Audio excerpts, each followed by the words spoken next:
छोट भाई तमाम भोजपुरी श्रोता के गोड़ छू के गोड़ लागतानी, आशीर्वाद के कामना करतानी। आवे वाला छठ के रुआ लोग के बीच में बहुत बहुत बधाई बटे। हमरा तरफ से रुआ लोग के शुभकामना बा छठ दीपावली के।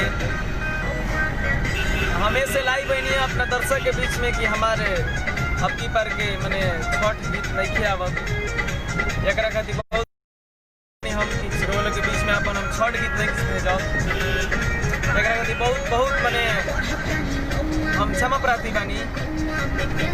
फिर अगला बार वो लोग के छठ गीत देम। हम अभी फिलहाल हम लोकगीत के तैयारी में बानी भैया, लोकगीत के तैयारी करतानी।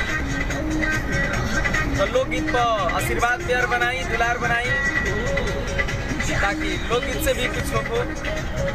छठ के गाना नहीं की गावत जैसे बहुत बहुत क्षमा प्रार्थी मैंने हमरो अच्छा नहीं लागल, लेकिन समय के भी कुछ पाबंदी बा, समय भी नहीं के थोड़ा सा लोड ज़्यादा बढ़ल बा। एगो बहुत दुखद खबर बाटे, मैंने सब लोग तो जानते बारू, वो लोग जानते बानी कि अटल सिंह के मैंने अब की पार सब लोग मैंने जोन हुआ रोके के बाद साइड में रोके के बाद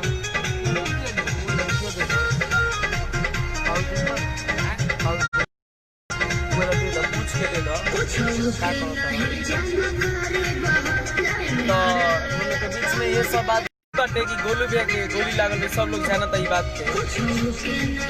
ये सब बात बाटे हमारा तरफ से गोलू भैया के निमन हो गया। बहुत बहुत भगवान से प्रार्थना करता नहीं दिन रात की भैया ठीक हो जास,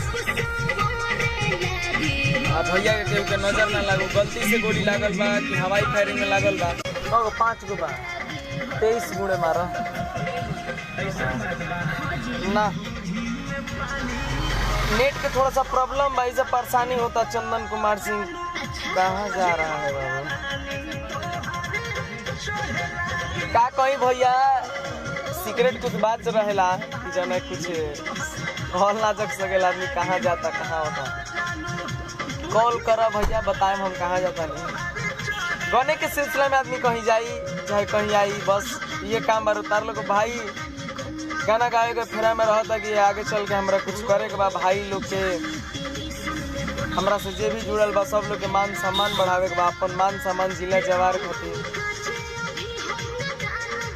ये सब बात बाटे। लोकगीत के तैयारी में बानी हम, लोकगीत की तैयारी करता नहीं कि जल्द से जल्द लोकगीत हमारा आवे मार्केट में। छठ के गाना ना गनिया बहुत शर्मिंदा बानी हम।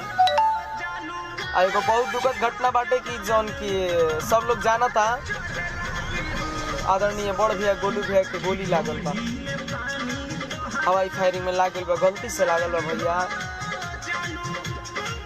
भैया एडमिट बाड़े बनारस में। जब एडमिट से बाहर अहन डिस्चार्ज होके घरे तो हमरो जाए के मन बा भैया से मिले के बा।